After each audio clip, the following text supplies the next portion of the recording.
9, 8, 7, 6, 5, 4, 3, 2, 1. Vous écoutez Taxi FM, musique, sport, information. Toutes vos passions sont forcément sur Taxi FM. Taxi Presse.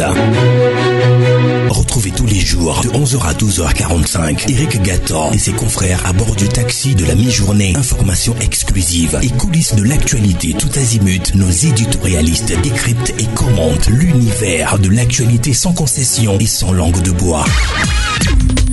Taxi Presse, tous les jours de 11h à 12h30 avec Eric Gatan.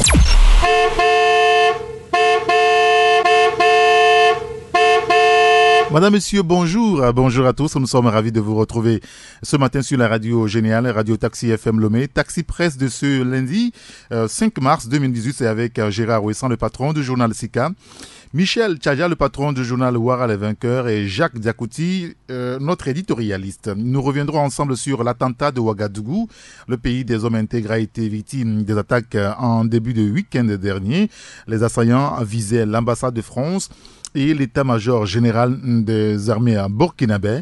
Cette nouvelle attaque et surtout la réplique vigoureuse des forces françaises en stationnement de ce côté a pu venir à bout des malfrats, on peut le dire ainsi, des djihadistes.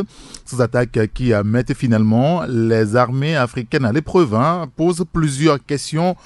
Nous souhaitons aborder le sujet avec courage, bien sûr. L'éducation au Togo nous intéresse aussi. Nous ne parlerons pas forcément de la crise actuelle, mais revenir sur un débat qu'on avait entamé la semaine dernière. Pourquoi est-il facile aujourd'hui de recruter un étudiant, un jeune étudiant en master ayant étudié à l'étranger, hors du Togo, un étudiant de même niveau, mais ayant fait ses études au Togo? On abordera clairement le sujet. Bienvenue.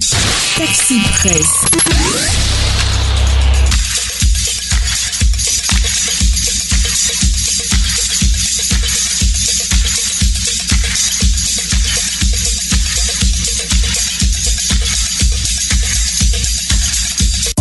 Taxi FM, la seule radio d'information continue.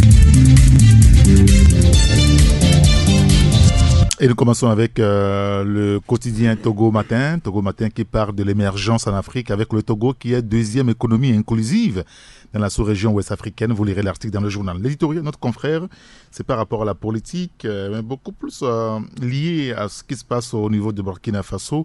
Oui, une opposition responsable au Burkina Faso, écrit notre confrère. Le journal qui s'intéresse également à la société civile togolaise, Togo debout entre passion et récupération politique. Vous lirez l'article dans le journal. Et puis, prise en charge et indemnisation des victimes de 2005. Bilan satisfaisant de l'équipe dirigeante du H-Crune. Vous lirez l'article dans le journal Togo Matin. L'autre quotidien aussi dans les kiosques, c'est Liberté. Liberté qui parle de nomination des présidents des CELI. Faure Gnassingbé vise ou verse dans la provocation et fonce vers son référendum. Vous lirez l'article dans le journal. Et puis la nouvelle de l'ancien Premier ministre togolais Eugène Kofi Adeboli.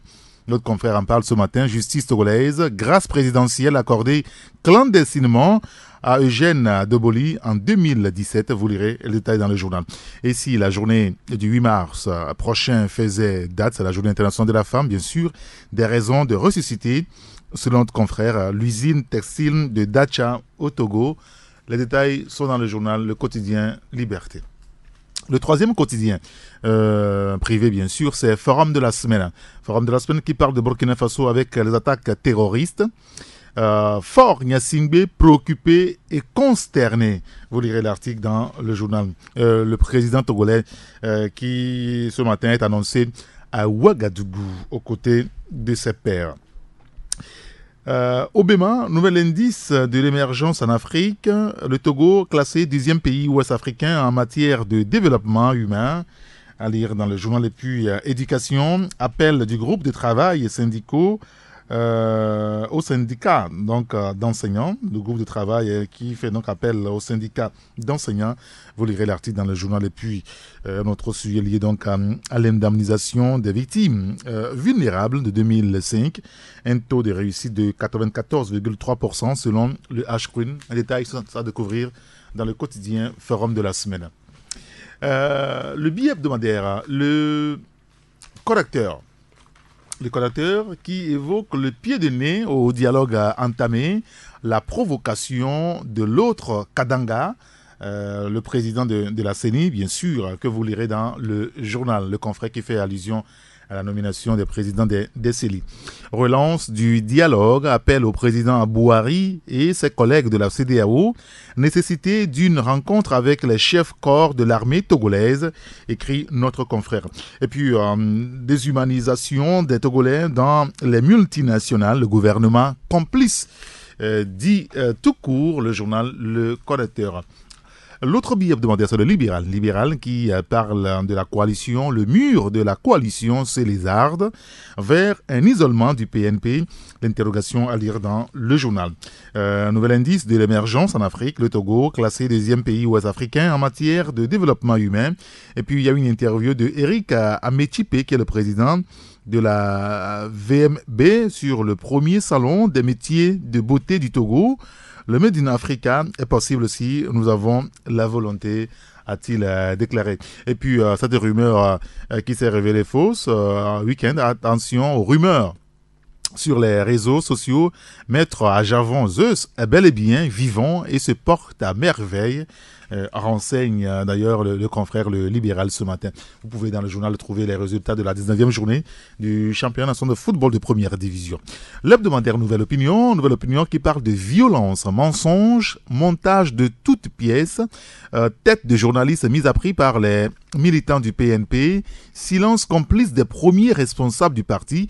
C'est ce que dénonce le confrère Nouvelle Opinion ce matin. Vous lirez l'article à la page 3. Le blocage au dialogue inter-togolais aussi a été évoqué par notre confrère.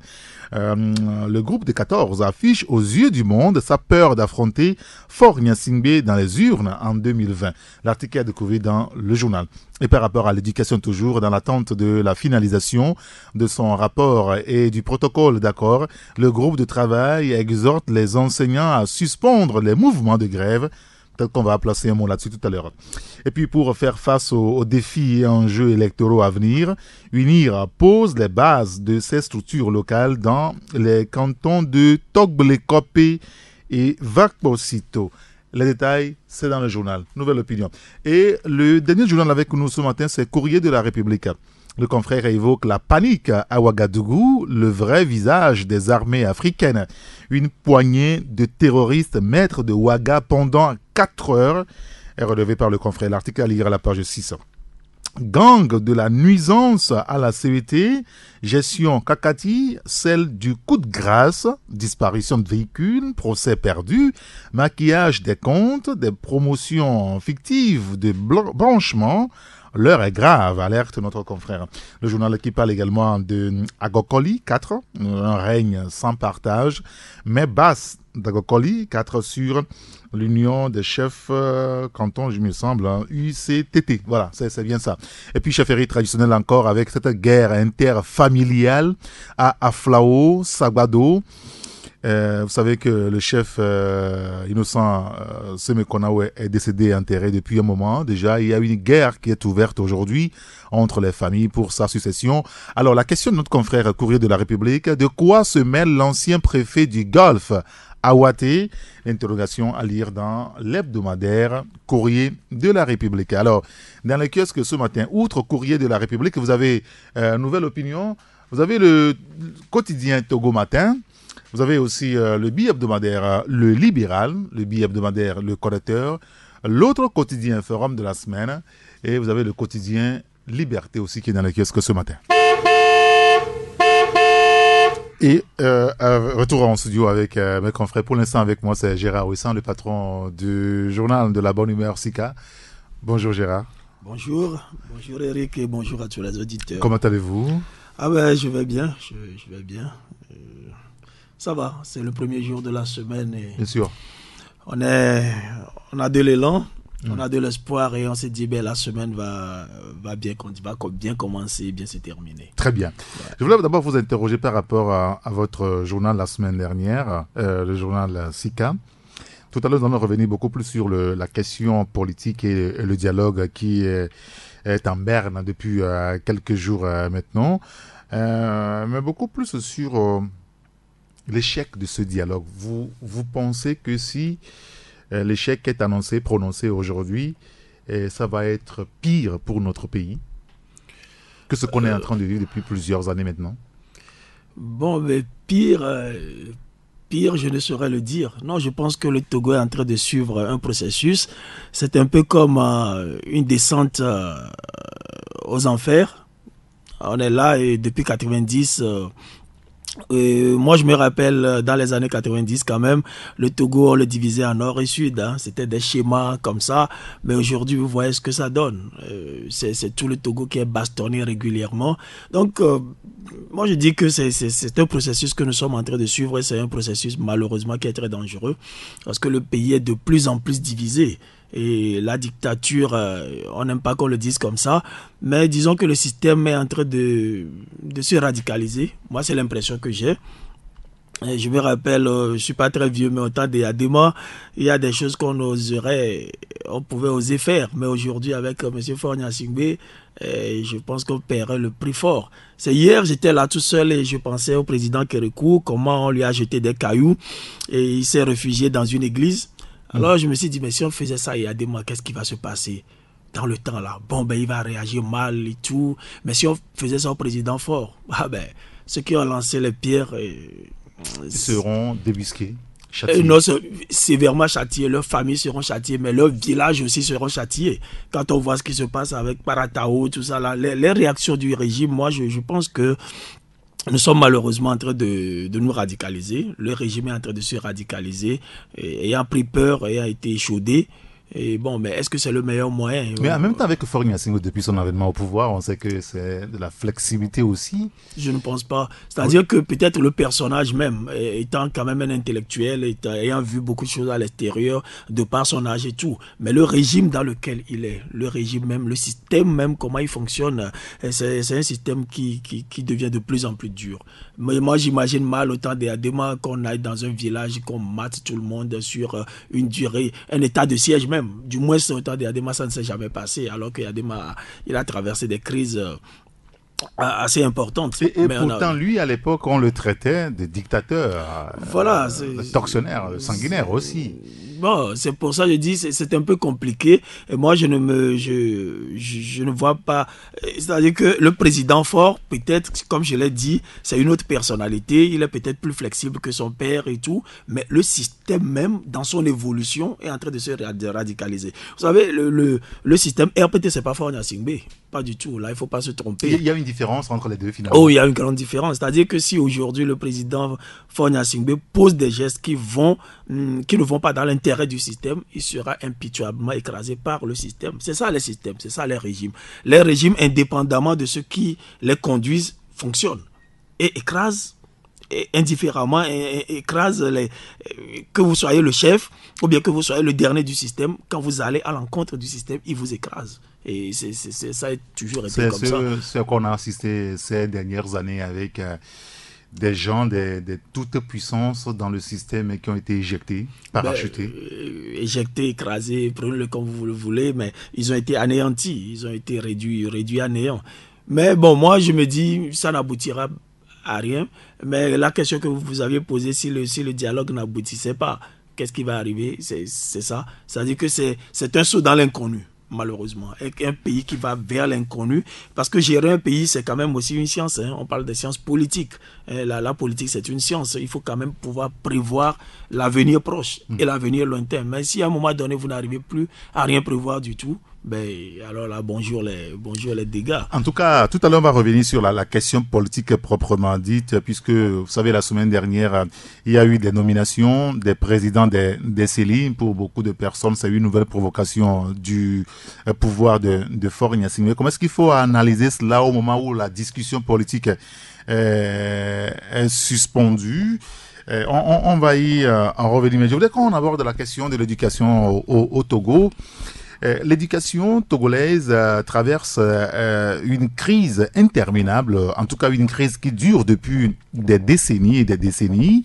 La semaine dernière, fin de semaine dernière, il y a le comité de groupe au niveau de dialogue entre les syndicats et le gouvernement qui a appelé les enseignants, en tout cas les syndicats, à arrêter, n'est-ce pas, les mouvements. Le groupe de travail a exhorté, beaucoup de confrères l'ont dit ce matin, a exhorté donc les syndicats d'enseignants à arrêter les mouvements de grève en attendant que, eh bien, un accord soit signé avec le gouvernement togolais. Mais on constate que sur le terrain, cet appel est loin d'être entendu. Puisque ce matin déjà on nous signale que la CZ vient de lancer une nouvelle grève de 3 jours à compter de demain mardi. Ça, ce n'est pour rien régler quand même. Gérard. Ouais, les problèmes dans l'enseignement sont loin d'être réglés. Moi, je pense que les problèmes vont se multiplier et les problèmes politiques vont se délocaliser sur le terrain social. C'est l'impression que moi j'ai. Ça veut dire que quand le dialogue va échouer, vous allez voir, il y aura beaucoup de grèves, beaucoup de débrayages.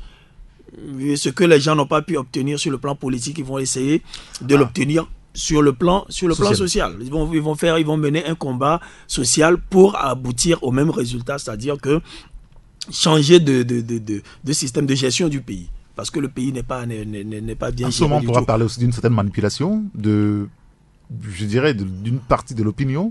Non, moi, je ne pense pas. C'est-à-dire que ceux-là qui font des grèves aujourd'hui, c'est les mêmes aussi qui s'en vont faire des marches pour dire « for must go ». C'est les mêmes personnes. Vous voyez dans ce groupe de personnes qui font des marches, vous voyez des enseignants, vous voyez des médecins, vous voyez des infirmiers, vous voyez tout le monde. Alors, c'est ça que je disais. À la fin, en fin de compte, il y aura un mélange pas possible et personne ne va s'en sortir. Moi, je crois que les enseignants, et quand ils sont en train de faire grève quelque part, ils ont raison. Si moi j'étais enseignant aussi, en tout cas, même si je ne fais pas de grève, je ne serais pas content d'enseigner quand même. Parce qu'on ne peut pas enseigner dans de telles conditions. D'accord. Ce n'est pas possible. Moi, quand je regarde, quand je compare un peu ce qui se passe ici et ce qui se passe ailleurs, vraiment, c'est comme le jour et la nuit, quoi. On ne comprend rien, on se demande, mais ceux qui sont dans ce ministère, comment ils réfléchissent, comment ça se passe dans leur tête, en termes de gestion, en termes de conception même de ce que c'est que l'enseignement et tout. Bien, on va aborder clairement la question tout à l'heure. Bonjour Michel Tchadja, merci de nous avoir rejoints. Merci Eric, bonjour à Gérard, bonjour à tous nos amis qui nous écoutent. Alors, les enseignants, malgré l'appel du groupe de travail de suspendre les mouvements de grève pour qu'un accord puisse intervenir très rapidement entre eux et le gouvernement, maintiennent la pression. 3 jours de grève encore annoncés à partir de demain. Ça, c'est pour arranger quelque chose? Non, j'ai cru entendre le gouvernement et les syndicats s'accorder sur un temps mort.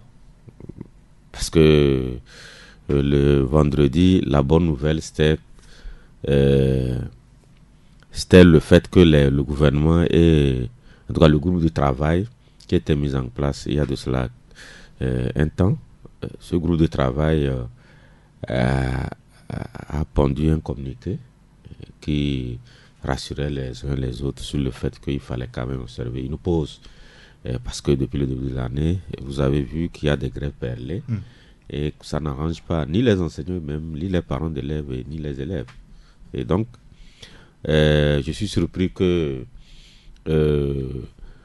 juste quelques jours seulement après ce communiqué retentissant qui rassurait les parents d'élèves, que les syndicats appellent encore à 3 jours de grève. Je n'ai pas encore leur communiqué ou bien le motif de leur départ.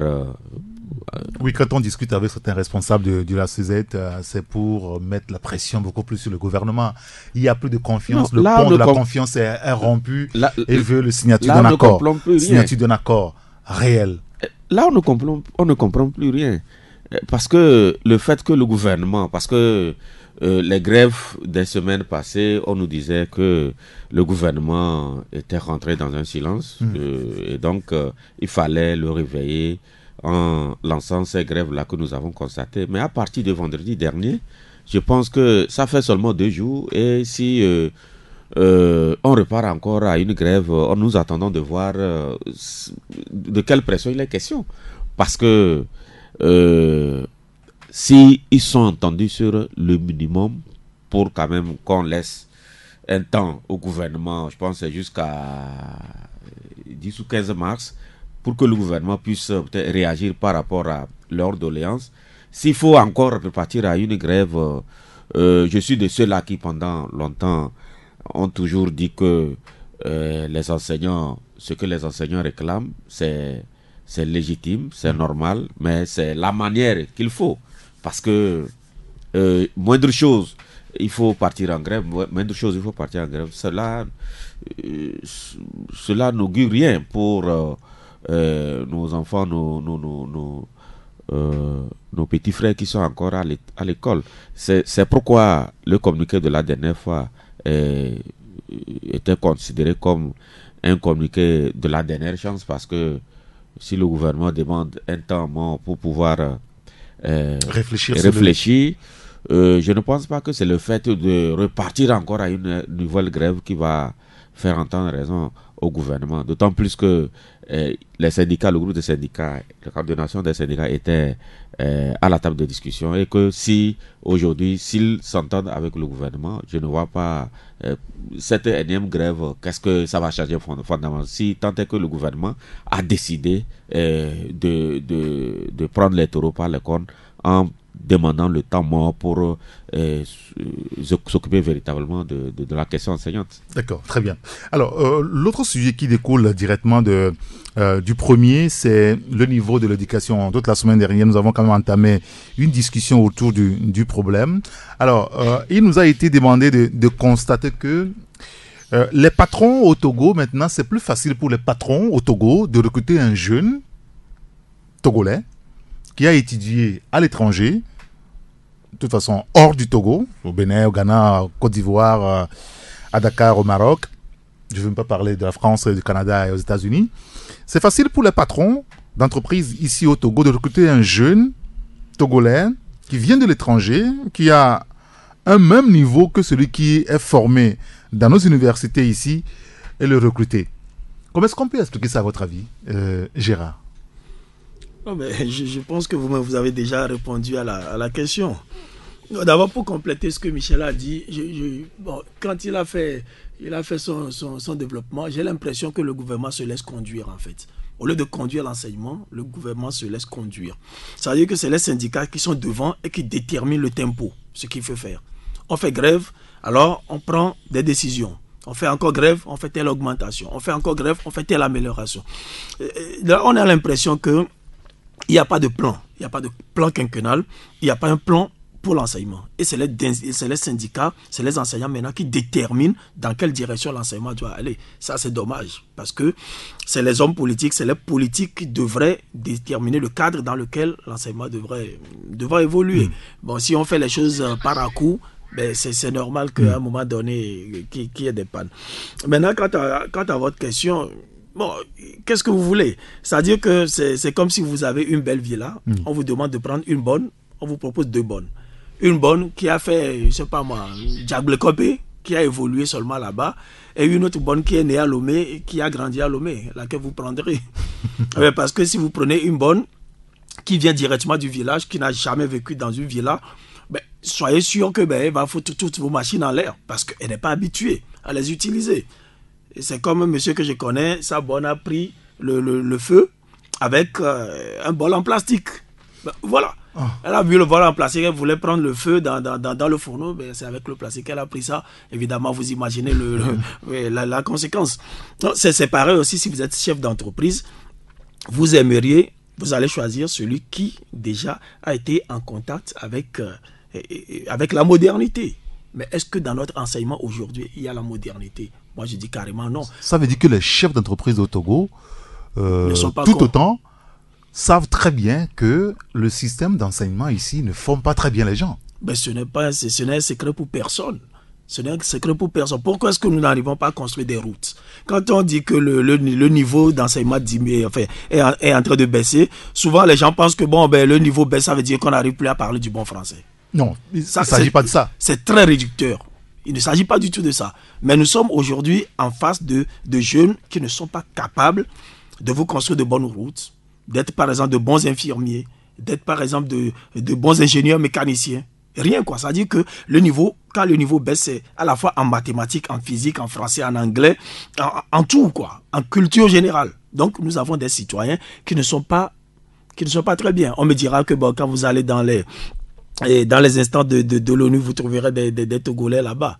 Bon, ça a toujours été ça. Mais en général, le Togolais aujourd'hui, quand vous voyez des enfants dans les bâtiments sombres qu'on nous construit, vous voyez les salles de classe avec des claustras. Ça veut dire que c'est comme des produits manufacturés. Hein. Tous sont sur le même modèle et tous sont également sombres et tous sont peu aérés. Comment est-ce qu'on peut étudier dans de telles conditions? Moi, je dis, ça va être très, très, très difficile. Michel, ça veut dire que ceux qui ont étudié ici, visiblement, sont condamnés aujourd'hui par rapport à notre système éducatif? L'enseignement qui n'est pas très bien donné? Non. Si vous êtes chef d'entreprise, vous recrutez essentiellement ceux qui sont formés à l'extérieur. Ça dépend de ce que vous voulez. Votre entreprise. Oui, c'est-à-dire qu'aujourd'hui, le constat c'est qu'on ne recrute pas beaucoup plus par rapport au diplôme maintenant, parce qu'on doute des diplômes, de la capacité de celui qui tient ce diplôme en main, de pouvoir faire convenablement le travail. On recrute maintenant par rapport à l'école que vous avez fréquentée. J'ai fréquenté à Georgetown. J'ai fréquenté à Harvard. J'ai fréquenté ici, dans telle université. Écoutez, c'est pourquoi nous avons quand même pu constater que on recrute des gens parce que ils ont fait telle école à l'extérieur. Et ceux qui ont compris ça, les gens vont se balader, ils s'arrangent dans des couloirs avec des faux diplômes, ils reviennent ici parce que ce diplôme vient de l'extérieur. Parfois même, on recrute des fainéants, ceux qui sont venus de l'Europe, des gens qui sont allés se balader, qui sont venus avec de rien du tout, qu'on présente comme des diplômes, mais sur le terrain, ils sont rapidement battus. Je vais vous dire une chose. Oui, allez-y. Il y a une société ici, je ne vais pas la nommer, qui a des ingénieurs qualifiés, ils sont formés ici. Mais on est allé apprendre un blanc, parce que, les réseaux aidants, on a amené quelqu'un comme ingénieur, mais ce blanc n'arrivait même pas à faire démarrer un groupe électrogène. Les grands groupes électrogènes. Mais il a souffert toute une demi-journée. C'est l'ingénieur togolais qui est venu. En 3 secondes, il a démarré le groupe. Mais viens voir. Mais l'ingénieur, il s'agit simplement de savoir où est-ce qu'on appuie d'abord pour que le groupe démarre. Non, attends, Eric, nous sommes sérieux. Oui, bien sûr. Mais quand vous êtes un ingénieur, il a été formé pour ça, mon frère. Ça n'est pas à quelqu'un de venir le dire comment faire. Mais l'ingénieur togolais, en 3 secondes, il a fait démarrer le groupe. Mais pourtant, on a amené le gars, il est à l'hôtel, je ne vais pas donner l'hôtel, il est dans un grand hôtel de la place, bien véhiculé. Ingénieur, il est venu parce qu'il est blanc. Non, ceux qui recrutent les gens parce qu'ils viennent de telle école, la plupart, il y a des gens qui sont allés se balader. Ils reviennent avec de rien du tout. On prend ça comme des diplômes parce qu'ils ont fait ça à l'extérieur. Non, moi, je ne suis pas de ceux-là. Au Togolais, il y a de bons ingénieurs, il y a des gens capables, parce que le plus souvent, qu'est-ce que moi je condamne? Parce que on a l'impression parfois qu'on fait la promotion des médiocres.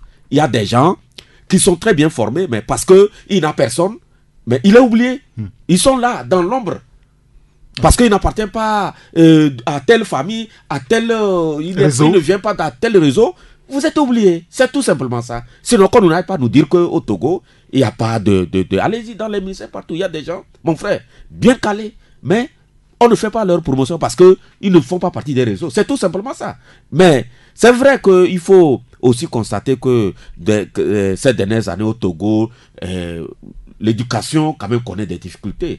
Mais à cela, en tout cas, considérer cela pour dire qu'au Togo, comme l'éducation ne va pas très bien... Le constat est général. Je ramène ce débat parce que le constat sur le terrain, depuis que nous avons démarré ce débat la semaine dernière, on a eu beaucoup d'appels, beaucoup de réactions. C'est un faux problème. Les patrons togolais aujourd'hui ne recrutent moins de Togolais formés ici. Oui, puisque ces patrons, les très bien posés, ils ont des réseaux. Et lesquels on recrute qui? C'est des enfants de tel qui viennent de tel pays, avec des fois Sénégal, Mali, Côte d'Ivoire. Non, c'est des réseaux. Qu'on n'aille pas nous dire autre chose, parce que il n'y a pas de gens bien qualifiés au Togo. Non, il y a des gens, en dépit de tout ce que nous disons, il y a des gens quand même qui émergent, qui sont bien. On ne va pas me dire que pendant des années, c'est les enseignants togolais qui formaient. Quand vous allez au Gabon, au Niger, partout, c'est les enseignants togolais qui étaient recherchés. Il y a longtemps, ça. Oui, il y a longtemps, mais on ne va pas nous dire que notre éducation est la dernière de la classe aujourd'hui. Qu'au Togo, le Togo est le dernier. Non, moi je ne le conçois pas. C'est vrai que nous faisons pression de temps en temps par rapport à ce que nous voyons sur le terrain pour que les gouvernants, quand même, en tout cas, serrent un peu, essaient de gérer beaucoup plus meilleur que ce que nous voyons au niveau de l'éducation, pour que les enfants qui sortent demain quand même soient à même et quand vous dites ça, c'est ça qui fait que aujourd'hui les gens partent à la retraite, ils sont encore là parce qu'on suppose que ceux qui sont il y a personne qui vient. Il y a personne. Non, moi je ne suis pas de cette classe-là. Merci beaucoup Michel Tchadja. C'est vrai qu'aujourd'hui il y a certains qui se posent clairement la question, hein, de quels citoyens formons-nous finalement pour demain, pour ce pays, pour la relève? Ouais, bon, je ne veux pas contredire Michel, mais je me pose la question. C'est très libre, hein, mon frère. C'est-à-dire que s'il y a de bons ingénieurs et tout ça au Togo, je me demande là où ils ont été formés. Puisqu'il n'y a pas d'école de formation, il n'y a pas de bonnes écoles de formation. C'est par quel extraordinaire, par quel miracle est-ce qu'on peut former des gens bien? Vous estimez qu'ils ont été formés à l'extérieur, c'est ça? Non. Il dit quand il dit qu'il n'y a pas de très bonne école de formation au Togo, mais je suis désolé, mon frère. Tu ne vas pas me dire que toutes les écoles au Togo sont des écoles. Mais non, très bien. Allez-y. Je veux juste être informé. S'il y a de bonnes écoles, je peux y aller, je peux envoyer mes enfants, mes neveux et tout ça. Mais je ne connais aucune école, par exemple, école technique, où on peut aller et trouver du matériel didactique, du matériel de formation, des appareils de tournage. Je ne connais aucun lycée, par exemple, où on peut former, ou bien aucune université où on peut former de bons chimistes. Je ne connais aucune université, aucun laboratoire dans un pays où je peux voir tout l'équipement. Si on peut me dire aujourd'hui, dans tel lycée, dans telle école, il y a de ces choses, ben, je dirais bravo et je peux envoyer aussi quelqu'un que je connais. Mais bizarrement, malheureusement, moi, en tant qu'homme de médias, du moins, je n'en connais pas. Et de là, je me dis, bon, il n'y a pas d'extraordinaire, il n'y a pas de miracle à faire. C'est comme si vous voulez apprendre à conduire une voiture, vous inscrivez dans une auto-école où il n'y a pas de voiture. Non, ça ne marche pas. Ben, ça ne marche pas. C'est juste une logique. Quand votre auto-école n'a pas de voiture, ben, vous en sortirez peut-être avec le permis, mais un permis au rabais. Donc, moi, je dis, il n'y a pas d'école qui forme bien des gens. Donc, ceux qui sont formés au Togo, ben, il n'y a pas de forte chance qu'ils soient bien formés. Pour moi, c'est juste une question de logique. Alors, est-ce que ça vous inquiète, la formation qui est donnée aujourd'hui à nos concitoyens? Oui, évidemment. C'est-à-dire que quand nous parlons de formation, il ne faut pas seulement penser à l'école. Non, il ne s'agit pas de l'école, simplement. Voilà, c'est la formation à tous les niveaux et partout. Je me rappelle dans ce studio, on parlait des armoires qu'on voit dans Lomé. Oui, bien sûr. C'est-à-dire que vous visitez 50 menuisiers qui fabriquent des armoires, vous ne voyez que les mêmes modèles d'armoires. Est-ce que ça, c'est de la formation? Est-ce que ça, là, c'est susceptible de créer de la richesse? Regardez ici, les micros que nous utilisons. Regardez leurs formes, différentes formes. Comment les gens inventent des choses et viennent nous vendre. Mais nous agissons, excusez-moi le terme, nous agissons un peu comme les animaux. C'est comme des oiseaux qui construisent leur nid. Quand vous voyez un oiseau à Lomé construire son nid, et vous voyez la même espèce d'oiseau au Sénégal construire son nid, c'est la même chose. Parce qu'il n'a que l'instinct. Il n'y a pas il n'y a plus chez nous tellement ce qui nous distingue des animaux. Nous faisons que des gestes basiques. Alors que, moi je crois que la caractéristique première de l'homme, c'est de pouvoir évoluer. Mais nous n'évoluons pas. Là, notre formation ne nous permet pas d'évoluer. Et je vous ai donné l'exemple des armoires. Ça, c'est vérifiable. Regardez dans d'autres pays, aujourd'hui, on vous fabrique des chaises que vous pliez, ça devient comme une bouteille d'eau minérale que vous transportez. Arrivez à destination, vous dépliez et vous avez un grand fauteuil. Mais c'est ça aussi un menuisier. Ça aussi, c'est un menuisier. Oui. Et nous, nos menuisiers, qu'est-ce qu'ils font? Ils fabriquent les chaises exactement comme ils ont commencé il y a 100 ans. Alors moi, je me dis, la formation est une carence. Donc il y a un problème au niveau de la formation. Il y a un problème fondamental et un problème réel qu'il faut reconnaître. Tant qu'on n'aura pas reconnu ça, ben nous allons vivre dans notre bulle pendant que les autres, ils évoluent. Les lycées techniques, là, on en compte maintenant combien dans notre pays? En tout cas, moi, il y a un mois, j'étais parti au lycée technique d'Adido Gomé. Rien que par curiosité, sincèrement, j'ai failli pleurer. Ce n'est pas un lycée technique. Ce n'est pas du tout un lycée technique. Il faut revoir ça. Moi, si je suis enseignant, même si on me paye 500 000 pour enseigner dans certaines conditions, je dirais non. Je vais toujours réclamer une augmentation de salaire parce que je ne travaille pas dans de bonnes conditions. Oui, mais parce il ne s'agit pas seulement d'avoir, votre meilleure condition. Vous avez failli pleurer parce qu'il n'y a pas de matériel didactique, par exemple. Voilà, vous n'avez pas compris mon image. C'est-à-dire que je préfère encore gagner 20 000 francs en enseignant des enfants et savoir que je suis en train de former une génération pour l'avenir. D'accord. Avoir du plaisir à ce que je fais. Mais quand on me met dans de mauvaises conditions, je viens en classe, je me dis je suis professeur de chimie, il n'y a pas de prouvette, il n'y a pas de lamelle, il n'y a pas de microscope, il n'y a absolument rien. Et il faut seulement que je parle de théorie. Après on me demande qu'est-ce que je suis, je suis professeur de chimie. Mais je suis très désolé. Prenez un enfant d'un autre pays, je ne veux pas parler de France ou de quoi. Moi je me dis, un enfant de 6e par exemple, qui ne peut pas, en prenant, quand je lui donne une orange et un citron, il ne peut pas me montrer comment la lune tourne autour du soleil et comment la lune tourne autour de la terre et la terre et la lune, les deux tournent autour du soleil. S'il ne peut pas m'illustrer ça, alors je me dis, cet enfant-là doit retourner au C1. Parce qu'un enfant de 6e devrait être capable, non seulement de savoir que le système solaire c'est comme ça, la lune tourne autour de la terre tourne autour du soleil et les deux tournent autour du soleil. Voilà. Mais si je lui donne une orange et 2 citrons, il doit pouvoir me montrer ça. S'il ne sait pas le faire, c'est pas la peine. Ça veut dire qu'il y a un problème. C'est comme quelqu'un qui me dit qu'il a son permis de conduire, je lui dis de me faire marche arrière, de sortir la voiture, il ne peut pas. Alors, il faut lui retirer son permis. C'est pareil aussi, la formation c'est ça. Oui, parce que la formation, c'est pas seulement pour avoir un diplôme, c'est un savoir-faire. En Europe, qu'est-ce qu'on fait? On vous dit, monsieur, apprenez telle chose, c'est ça qu'on va vous demander à l'examen.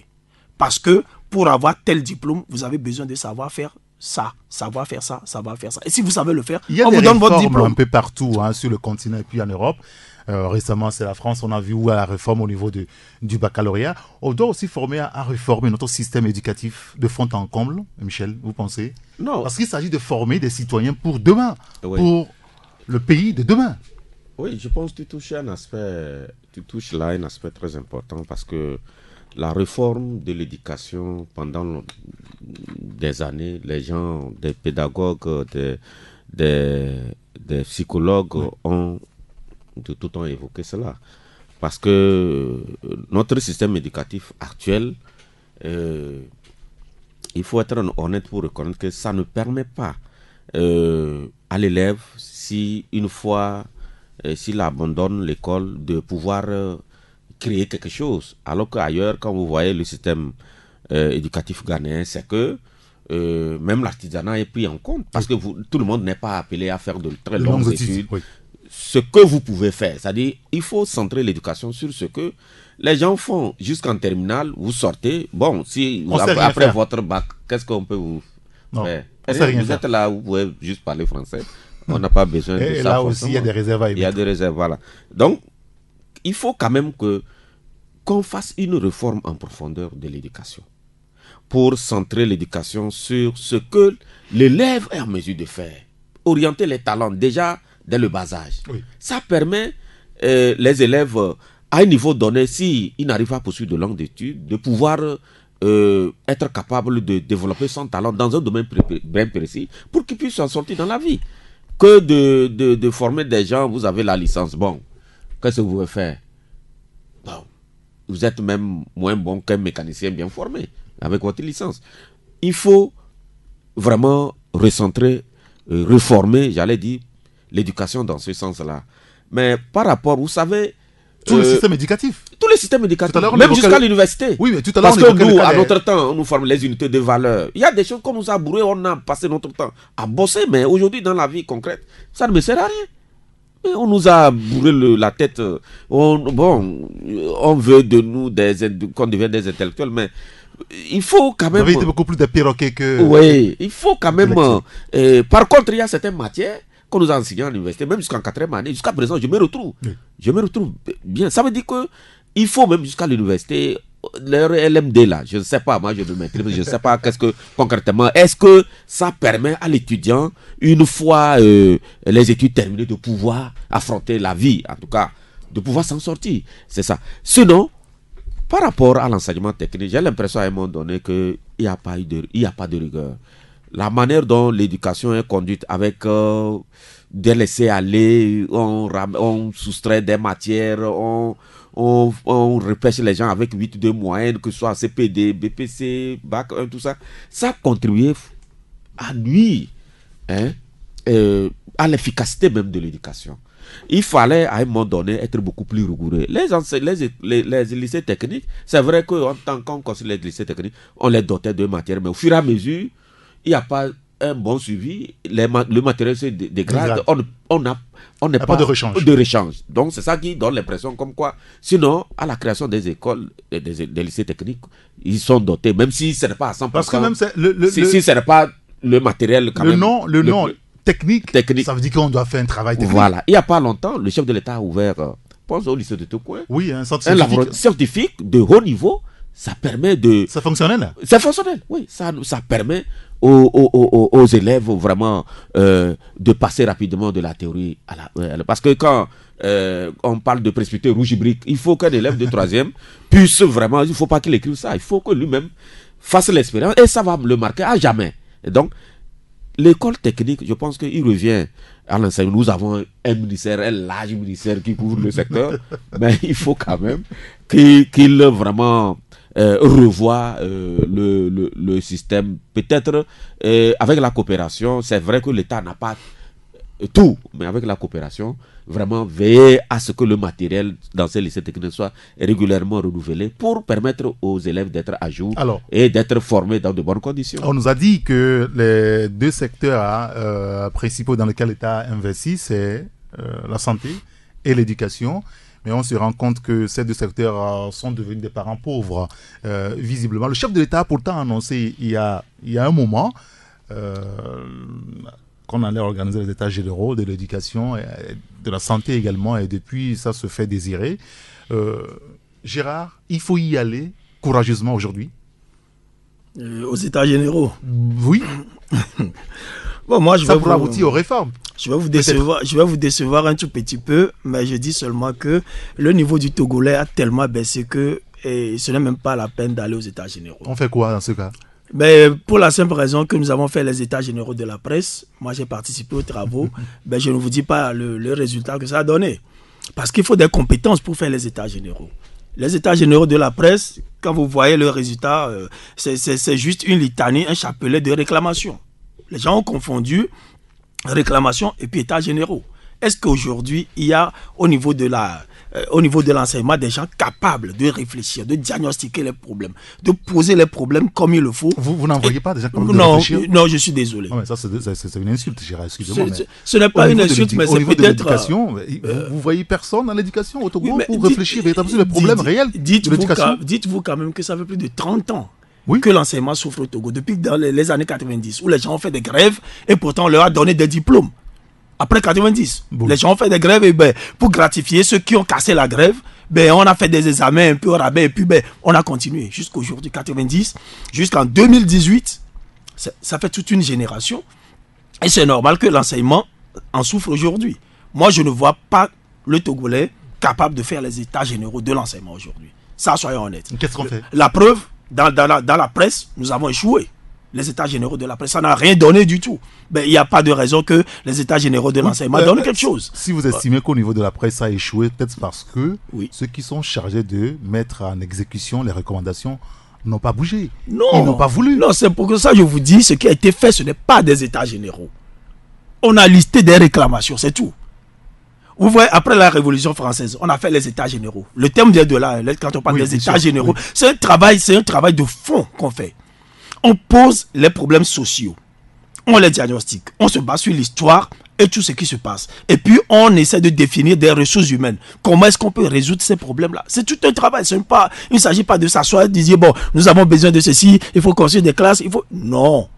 Il faut d'abord savoir ce qui se passe, là où le problème se pose. Et c'est un travail assez compliqué. D'accord. Moi, ce que je dis quand même, et quand vous parlez tout de suite, je crois qu'il faut aussi faire un distinguo entre l'enseignement technique et l'enseignement scientifique. Quand on parle de lycée scientifique, c'est différent de lycée technique. Quand nous faisons l'amalgame, nous mélangeons, ce n'est pas tout à fait la même chose. Un lycée technique, c'est un endroit où on forme des élèves pour des trucs pratiques. C'est-à-dire que c'est la science appliquée. Mais par contre, un lycée scientifique, c'est plutôt, on a tendance à former des gens pour la science et pour la recherche fondamentale. Pour la recherche fondamentale, ce qui est très différent. La recherche appliquée, la science appliquée est différente de la recherche fondamentale. La recherche fondamentale vous dit, quand vous lancez un caillou en haut, pourquoi est-ce que ça retombe? Ça, c'est la recherche fondamentale. Mais celui qui va se baser sur ces connaissances-là pour fabriquer un avion capable de voler de Lomé pour Paris, alors il a fait de la science appliquée. Il s'appuie sur ce que le scientifique a fait pour maintenant l'appliquer. Et dans les lycées techniques, normalement, ça devrait être ça. D'abord, il faut remarquer que les lycées techniques n'existent pas. Pas de vrais lycées techniques. Ils n'existent plus puisque ça existait avant, au Togo. Bon, d'accord, prenons-le comme ça. Mais aussi, ce qui est encore plus grave, c'est qu'il n'y a pas de relation, il n'y a pas de collaboration entre les écoles. Moi, j'ai vécu ça. Quand on était à l'université, quelqu'un qui écrit son travail de mémoire, vous n'êtes pas capable de vous appuyer sur ce qu'il a fait pour faire un travail meilleur. Parce qu'il n'y a pas de bibliothèque. Il n'y a pas un endroit où les choses sont, où vous pouvez aller consulter ce que vos prédécesseurs ont fait. Les gens écrivent leur mémoire, ils stockent ça à la maison, ils mettent ça à la maison. Il n'y a pas de bibliothèque. Et c'est sur ça, c'est contre ça que nous, on s'était insurgés en 89, 90, je ne sais pas quoi. Bon, on est parti. Mais quand même, reconnaissons que ce n'est pas la faute au gouvernement. Hein. Moi, je ne dis pas que c'est la faute au gouvernement. Je dis que c'est la faute à nous tous. Défendre l'indéfendable. Ce qui n'est pas juste, dire que c'est juste quand même, nous faisons un mal à ce pays. Je vous raconte pour terminer une petite... c'est pas une anecdote. Moi, j'ai voyagé entre-temps et j'ai vu des gens de la diaspora. J'ai vu quelqu'un qui travaille dans une usine de montage de tracteurs. C'est un Togolais. Le monsieur, il est calé. En Allemagne. Il est calé, il est bien payé. Il a été formé ici. Il a complété sa formation là-bas. On a remarqué qu'il avait des talents. Alors, il a un bon poste. On causait, parce qu'il a réparé une vieille voiture pour moi. Et je lui dis, mais écoute-toi, mais avec tout ton talent, mais pourquoi tu ne me ferais pas quelque chose au Togo? Et on causait, on s'est dit, mais au lieu de créer seulement des écoles, les écoles privées, écoles primaires, laïques, mais si on se mettait ensemble, entre Togolais, on créait de vraies écoles techniques. Est-ce que vous ne pensez pas que ça peut très bien? Des gens de la diaspora. Chacun donne un petit 5 euros, 2 euros, tout ça. Ils sont quand même 3 millions de la diaspora. Vous imaginez si chacun donne un seul euro, ça fait déjà 3 millions d'euros. Vous imaginez quel lycée technique on peut créer au Togo avec 3 millions d'euros si chaque Togolais de la diaspora donnait seulement un seul euro. Par an? Non. D'un seul coup. Une seule fois. Ah, d'accord. Une seule fois, ça nous ferait 3 millions d'euros. 3 millions d'euros, on créerait un lycée extrêmement moderne. C'est comme ça les Chinois font. C'est comme ça les Juifs font. Et ils développent leur pays. Mais le tout passe d'abord par la reconnaissance de nos tares. Tant qu'on n'aura pas reconnu nos tares, tant qu'on n'a pas reconnu qu'on est malade, comment est-ce qu'on peut se soigner? Ça va être compliqué. Moi, je ne suis pas là pour critiquer le gouvernement. Mais ayons le courage de dire quand même ce qui ne va pas. Il faut poser les questions, il faut poser le débat. Parce que ça aussi, c'est pas évident. Poser les bons problèmes, poser le bon diagnostic, c'est pas évident. Oui. Ça prend aussi. Alors, Michel, un dernier mot là-dessus, on passe à notre sujet. Non, je pense que nous avons suffisamment parlé du sujet. Il faut juste, en tout cas, moi, je reviens là-dessus, faire en sorte que l'éducation soit réformée. Ça va permettre tous les partenaires de pouvoir se réunir et chacun, en ce qui le concerne, va dire concrètement ce qui ne va pas et ensemble retracer une nouvelle voie pour l'éducation au Togo. Moi, je pense que c'est la seule voie de salut pour que l'éducation reparte. Mais Michel, qui va le faire? C'est ça le problème. Non, comment qui va le faire? Non. Nous avons On a des des autorités. autorités. Moi, mes enfants, On a des à l'école, autorités. les enseignants qui m'excusent s'ils nous écoutent, mes enfants, les enseignants leur disent, je les donne, je la donne. Des trucs comme ça. L'enseignant même, il fait ça à l'enfant. Alors, qui est-ce qui va... Je la donne. ça- Ouais, je la donne. Et j'ai vu la fille, je l'ai donnée. Bon, l'enseignant lui-même parle comme ça. Mais Non, comment, qu'est-ce tous qu'il a les- donné tous les aux enseignants ne enfants? parlent pas comme ça. Ah, Donc, c'est il ne faut 90, pas- c'est 90%. Non, je ne Et c'est pense comme pas. ça aussi en Je ne pense mathématiques, pas. en physique, en chimie, dans toutes les matières, c'est comme ça. Il y a des choses Le comme niveau ça, a mais je chuté. ne pense pas que c'est tous les enseignants qui le disent. Moi, j'en connais des enseignants très, très, très bien formés et ils ont fait leurs expériences. Moi, je dis simplement que il faut qu'on en arrive là, faire en sorte que qu'il y ait une refonte des fondamentaux de l'éducation. Ça permet quand même de relancer l'éducation. Parce que ce qui est enseigné actuellement, si quand vous prenez un élève de CE1 qui revient, vous prenez son cahier, un élève de CM2 où il revient, vous prenez son cahier, mais vous C'est allez vous lamentable. demander, parce qu'à un moment donné, bon, je ne sais pas, à un moment donné, on a voulu que les gens réussissent beaucoup, on soutire des matières, des dictées supprimées, des mathématiques au coefficient C'est 3. supprimer les dictées? Oui, par exemple, en seconde, par exemple, il n'y a plus de dictées. En primaire, il n'y a plus de dictées. Mais nous, on l'a Non, il n'y a fait. jamais eu de dictée au lycée. Nous, on l'a fait. Moi, j'ai fait la dictée au lycée, correctement. C'est étonnant. Ouais, moi, Parce j'ai que fait la la dictée dictée. s'arrête en troisième. Moi, j'ai fait la dictée au lycée. Donc, à un moment donné, on a tout abandonné. Les coefficients, quand vous prenez 4e, 3e, la maths, c'était coefficient 3. Maintenant, allez vous renseigner. Je pense que c'est coefficient 2, en temps, je ne sais pas, c'est devenu à 1. Donc, on banalise. On veut que les enfants réussissent en masse. Je ne sais pas.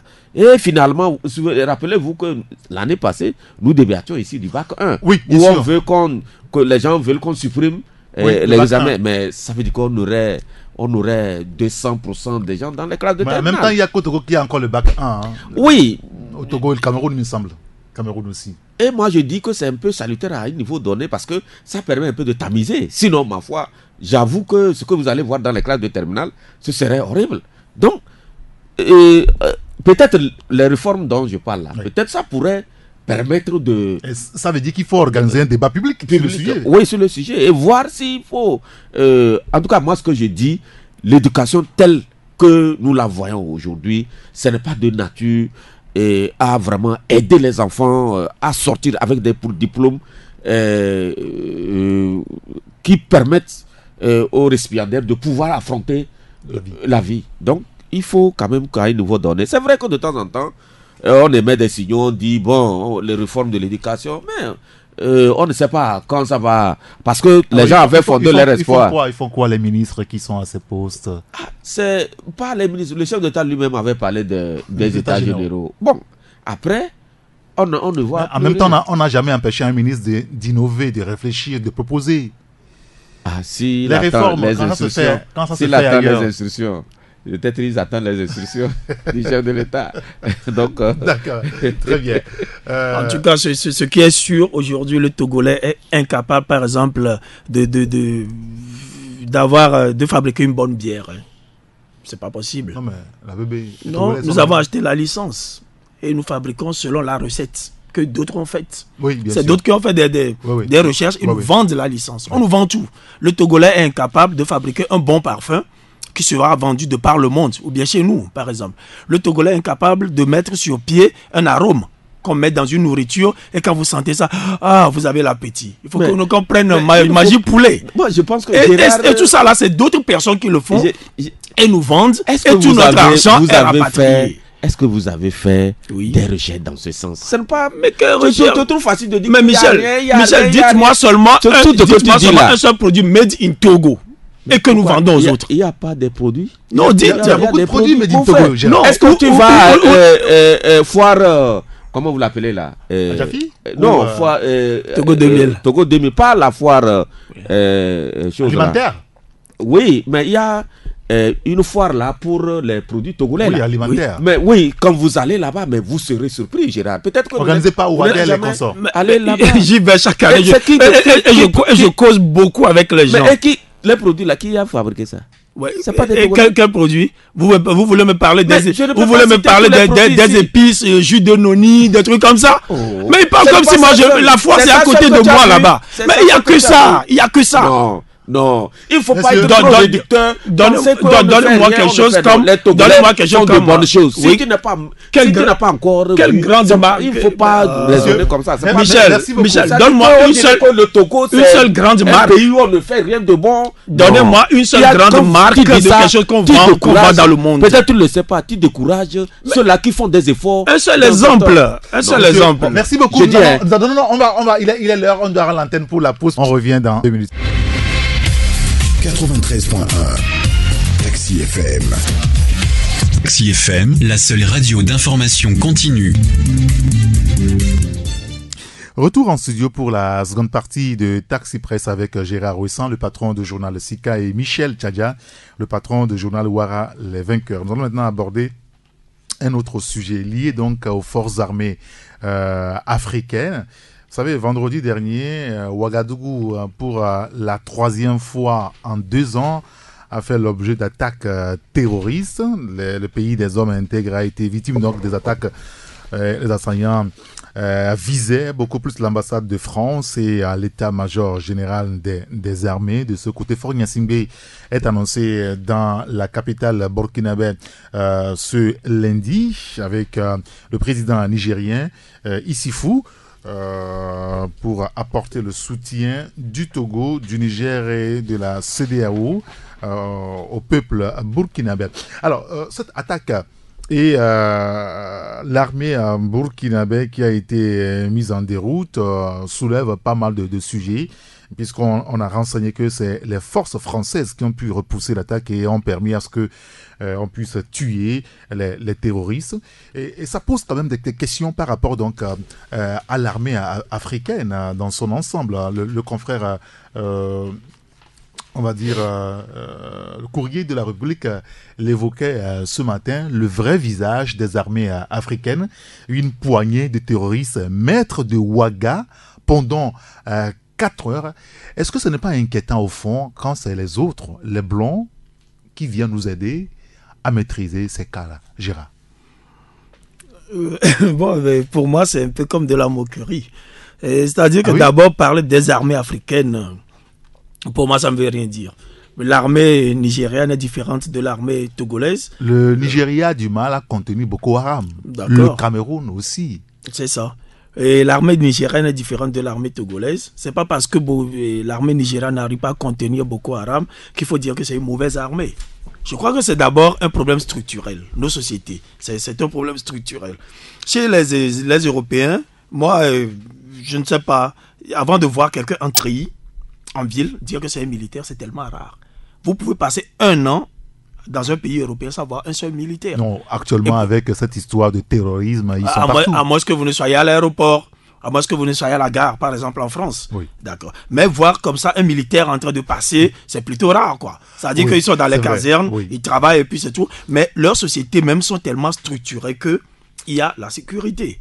Vous connaissez l'Europe, vous voyez, ils ne font pas des murs de 2 mètres, de 3 mètres pour éviter les voleurs. Non. Les gens construisent leur maison, ils n'ont même pas de clôture et pourtant, il n'y a pas de voleurs. Parce que les sociétés même, il y a un système qui est là qui permet d'assurer la sécurité.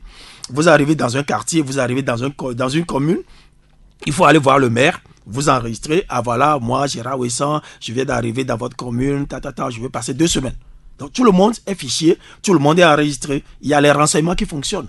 Donc ce qui s'est passé au Burkina Faso, imaginez vous-même comment nos pays là fonctionnent. Regardez comment les frontières sont poreuses. Comment on peut passer avec du La faiblesse du renseignement aussi. La faiblesse du renseignement, et je dis aussi, mais avant tout c'est un problème structurel de nos sociétés même. Comment les gens sont, comment nos sociétés sont organisées, comment nos quartiers sont organisés.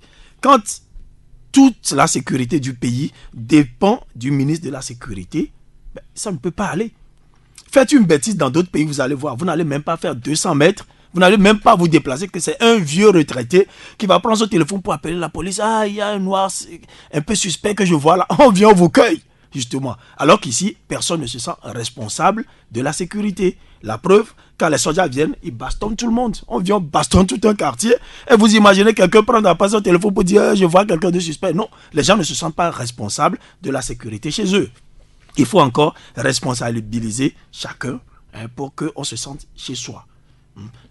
C'est différent. Moi, je trouve que nous avons des sociétés totalement différentes. Et ce qui s'est passé au Burkina, excusez-moi, ça peut se passer valablement au Togo. Ça peut se passer. On ne le souhaite pas, mais ça peut se passer au Togo et être même pire. Même quand les gens disent, nous avons des renseignements, ceci, on a une armée qui est... Non, tout ça, c'est des racontards.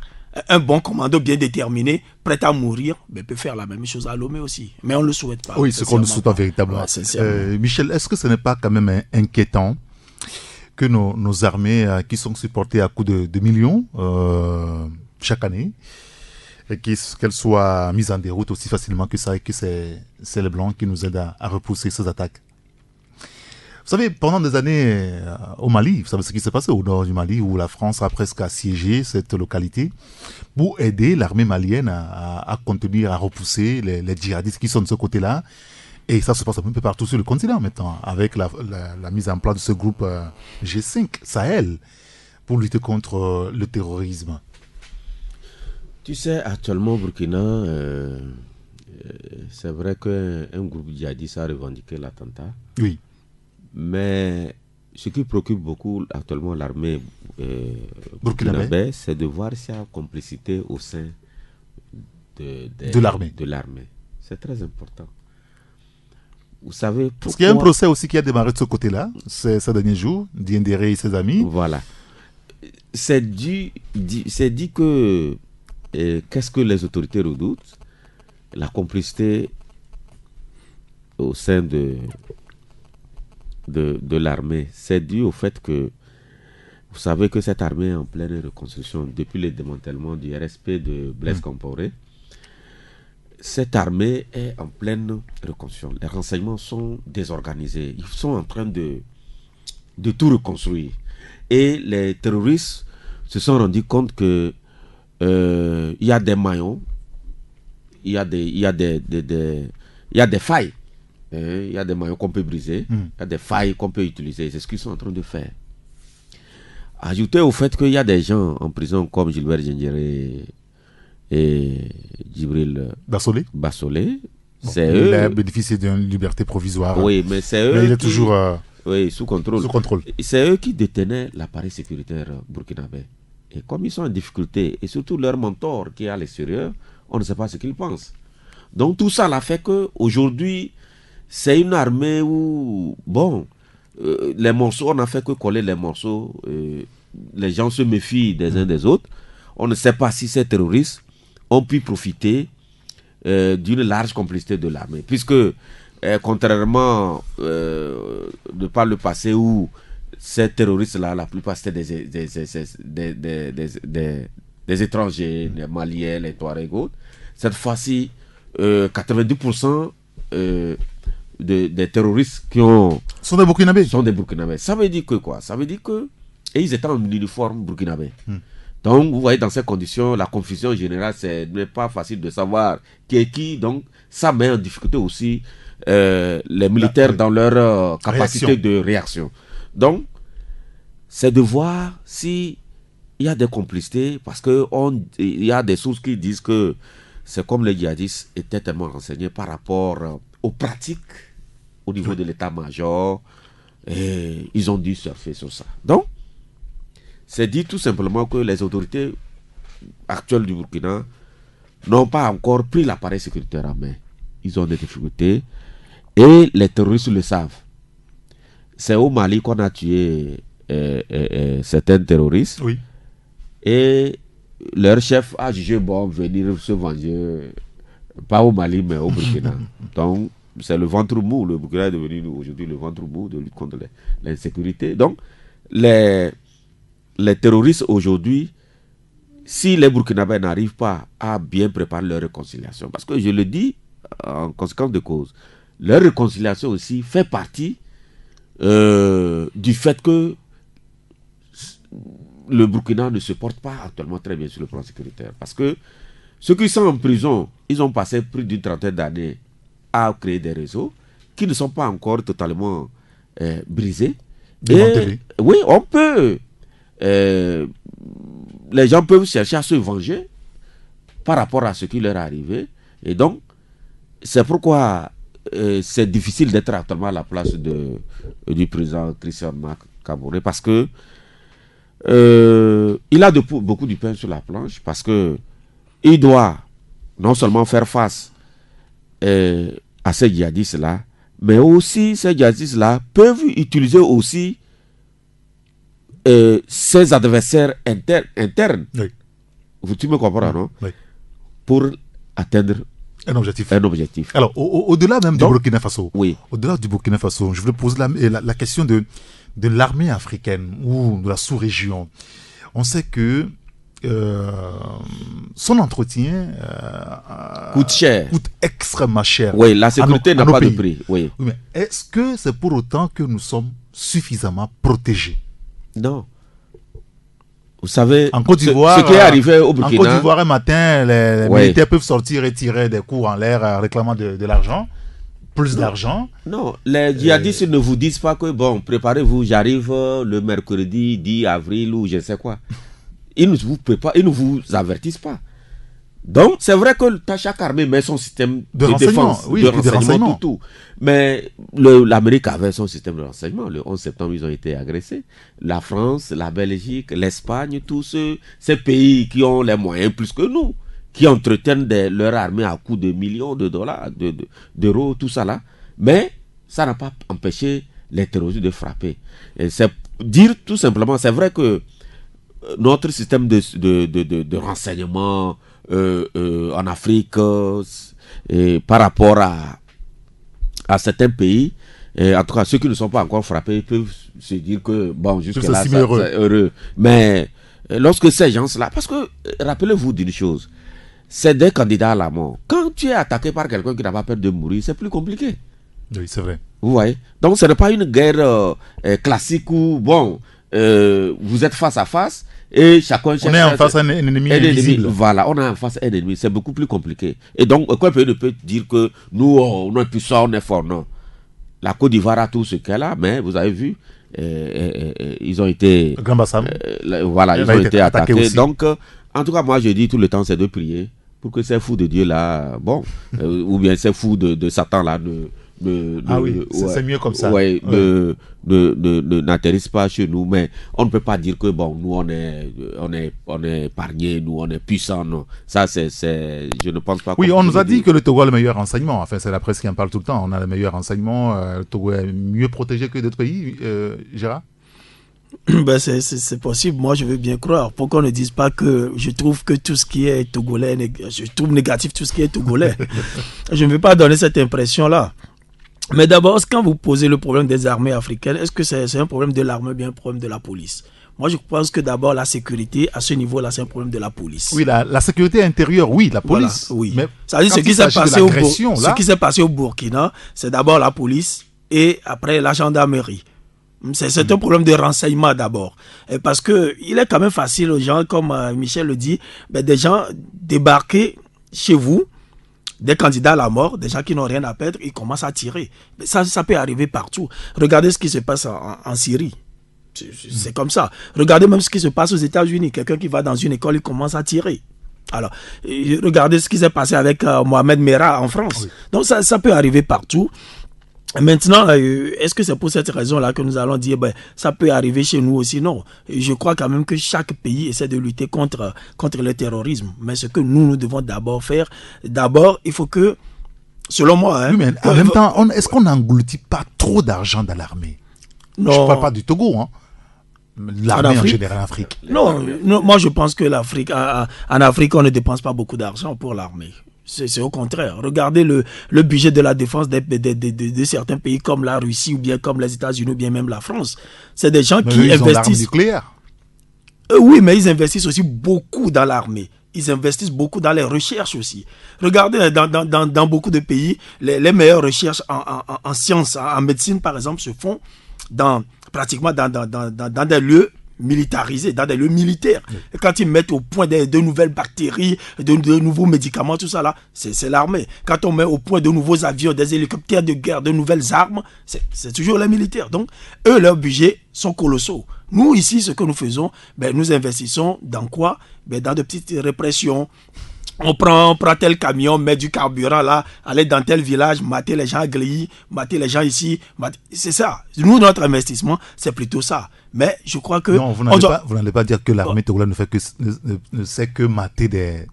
Mais je ne dis pas ça, mais entre autres, on le fait aussi. Mais nous devons nous comporter de telle façon que l'armée soit utile et que le citoyen se reconnaisse aussi dans son armée. Quand vous voyez l'armée défiler, que vous en soyez fiers, voilà notre armée. Et il doit avoir une certaine complicité. La grande faiblesse des armées africaines, surtout de l'armée togolaise. Je ne veux pas transposer la chose sur le Togo, oui. Mais quand même, ce que moi je crains, si par hasard un tel problème arrivait au Togo, mais je l'ai dit, ce n'est vraiment pas souhaitable. Ce qui va se passer, c'est que l'ennemi risque de trouver très rapidement des complices. Moi, c'est ce que je crains le plus. Très bien. D'où il faut dénoncer certaines choses, comme ce qui s'est passé, par exemple, à Kparatao la dernière fois, des trucs comme ça. Ça constitue un terreau très, très dangereux. C'est-à-dire que vous êtes en train de créer des candidats au recrutement djihadiste. Et quand on joue avec le feu, on finit par se brûler les doigts.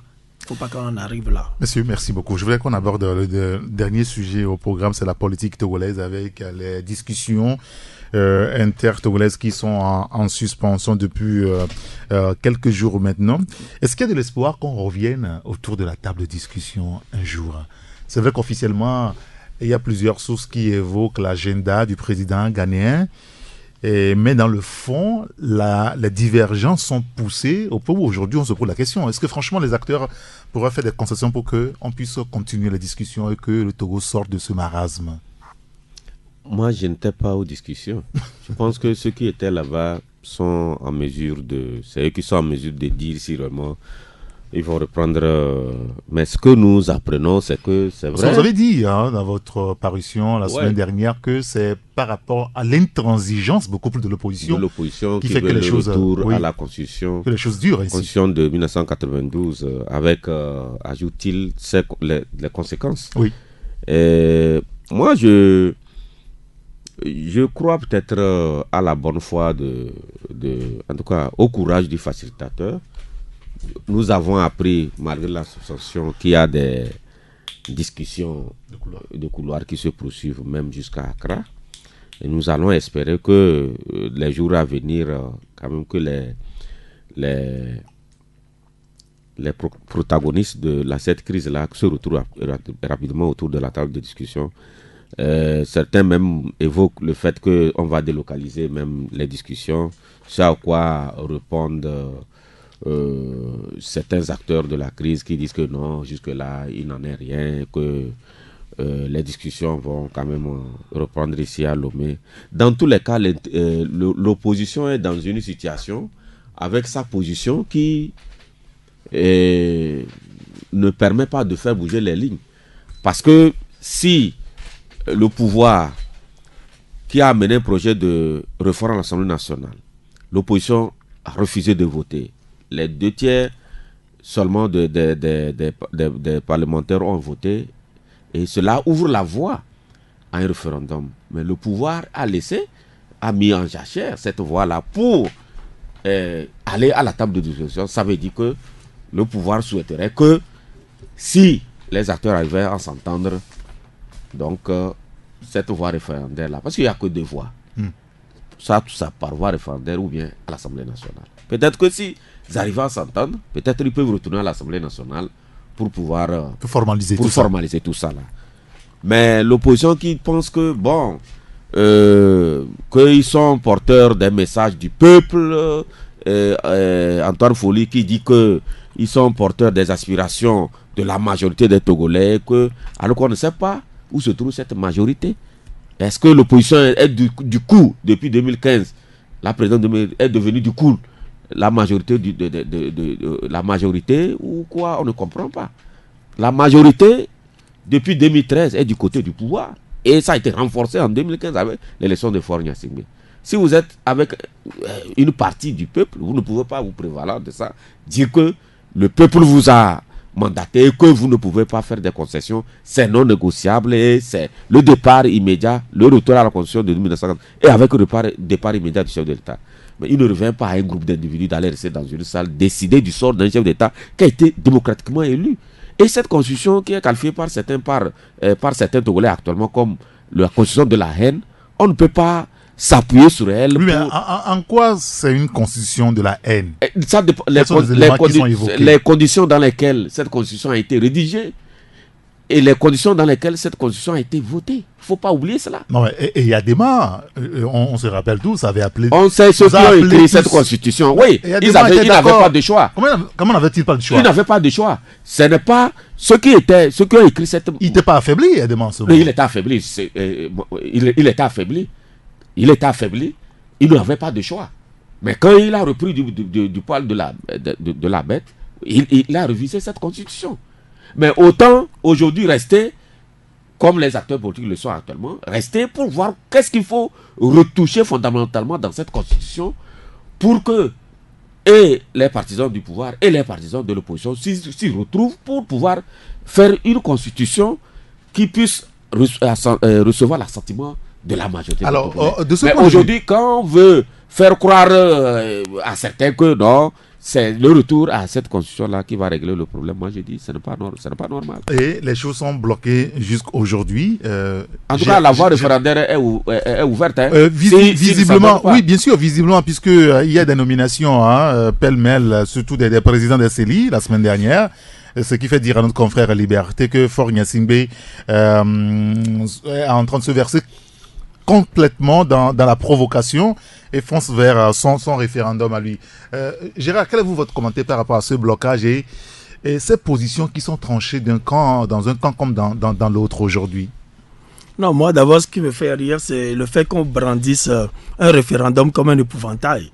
Ah, si vous ne faites pas attention, on va faire un référendum. Hein. Ça fait rire quand ça dit que on n'a jamais vu ça ailleurs. Comment est-ce qu'un référendum peut être une menace? Moi, je ne comprends pas cette histoire-là. Ça veut dire que si vous ne faites pas attention, on va voter. Hein. Ça veut dire que le vote, même, c'est une arme en soi. Et ça veut dire que, implicitement, on dit, nous allons manipuler le vote, hein, nous allons voler, hein, nous allons faire ceci, nous allons faire cela. Ça, c'est comme ça que vous comprenez? Comment est-ce qu'on peut brandir un vote comme une menace? Moi, je n'arrive pas à comprendre. À moins que la personne ne sache d'avance que quand il y a vote automatique, quand il y a vote automatiquement, lui, il va gagner. Moi, je ne vois pas du tout que le référendum puisse être une menace. Mais par contre, ce que je vois, Michel a dit tout de suite, il n'appartient pas à un groupe d'individus de décider du sort d'un peuple, c'est vrai. Mais il n'appartient pas non plus à un groupe d'individus de prendre la constitution d'un peuple sous prétexte que ça a été rédigé dans de mauvaises conditions et de dire à l'Assemblée nationale, nous modifions. C'est une façon de voler au peuple ce qu'il a unanimement choisi. Et quand vous volez quelque chose, je crois que la moindre des choses, c'est qu'on vous oblige à restituer la chose en l'état et après on verra. Vous prenez un mouton de quelqu'un, on vous prend, vous dit, mais ramenez le mouton.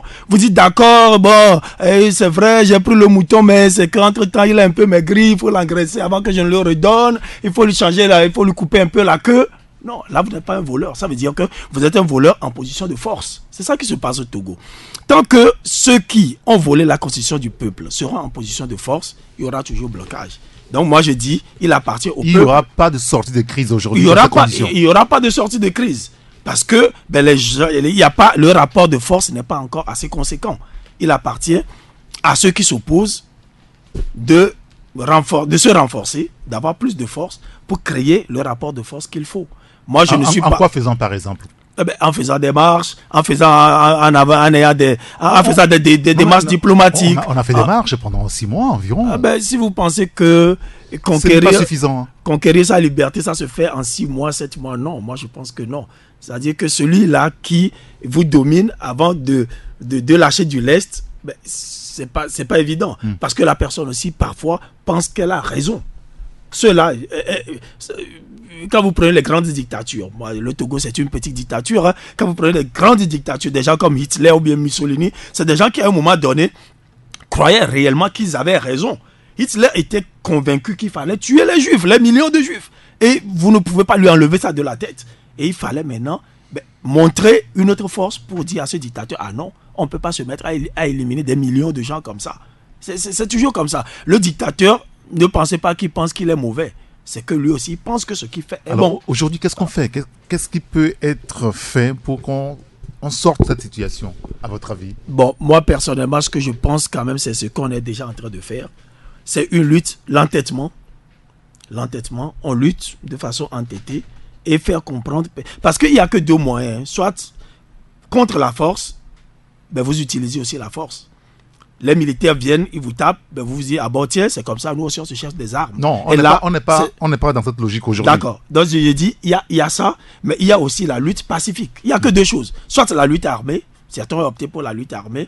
Regardez par exemple le Libéria, regardez même la Côte d'Ivoire, regardez la Sierra Leone, regardez le Nigeria avec le pays traumatisé. Bon d'accord, c'est ça. Mais il y a d'autres qui ont opté pour la lutte pacifique. Et je crois que le Togo a opté pour la lutte pacifique.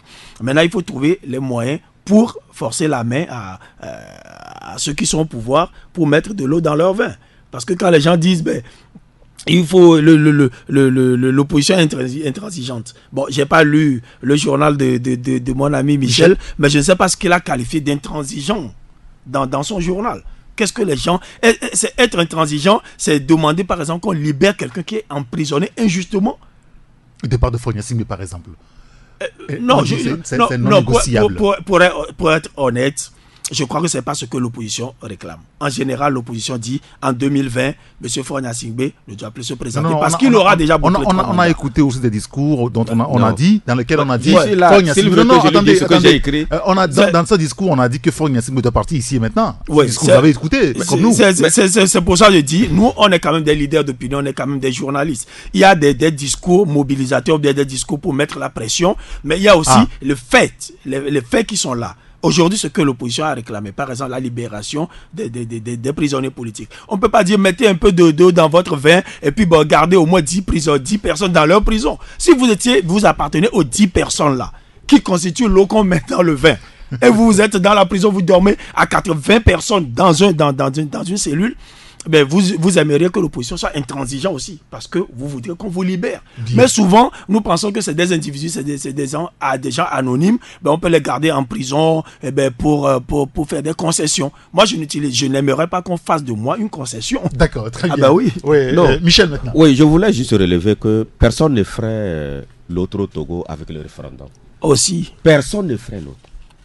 C'est l'opposition qui, en refusant de voter le projet de loi envoyé par le gouvernement, qui a ouvert la voie. Ça, c'est clair. Les 4/5 devaient permettre les acteurs politiques de s'entendre. Comme c'est les 2/3, c'est clair que l'opposition, en refusant de voter, c'est que c'est la voie qui reste. Le pouvoir n'a rien créé.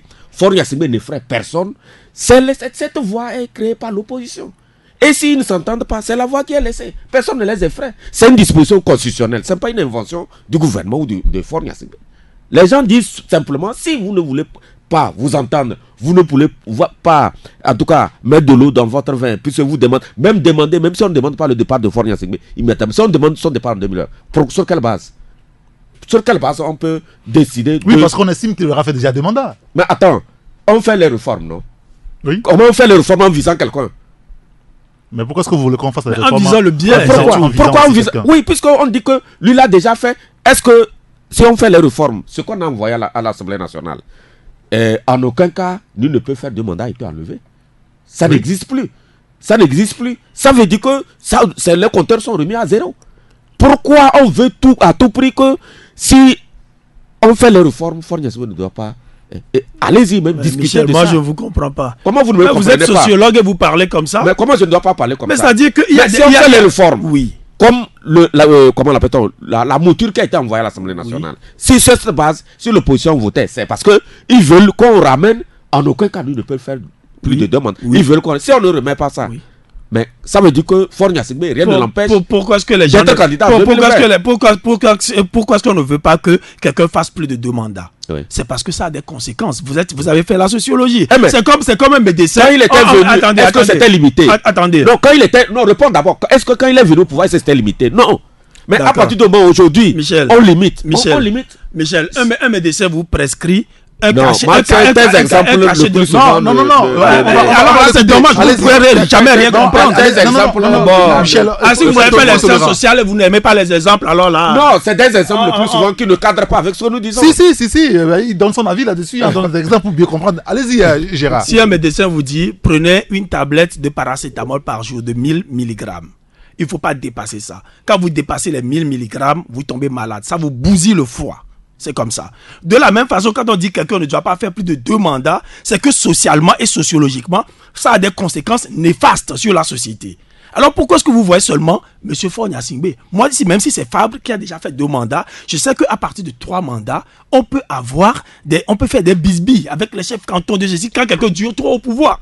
Donc prenons la chose comme... Je vais poser une question. Attendez d'abord. Attendez, prenons la chose comme une thérapie. Prenons la chose comme une thérapie. Tu as donné tel exemple, c'est bon. Oui. Maintenant, je peux parler. J'ai pas fini. Bon, d'accord, prenez la... Quand Faure Gnassingbé était venu en 2005 au pouvoir, est-ce que la Constitution était... On a juste 1 minute encore. C'est comme vous y dites, mais au moment où je prenais paracétamol, est-ce qu'on avait déjà découvert que les 1000 mg bousillent le foie? Bon, comme on n'avait pas encore su ça, alors moi je continue à prendre mes paracétamol. Michel, vous allez mourir, c'est tout. C'est comme ça, notre société va partir en l'amour. Merci beaucoup. Parce que vous n'arrivez pas à me comprendre. C'est des exemples qui ne cadrent pas. Mes exemples sont trop intelligents pour vous. C'est des exemples qui ne tiennent pas. Je suis désolé.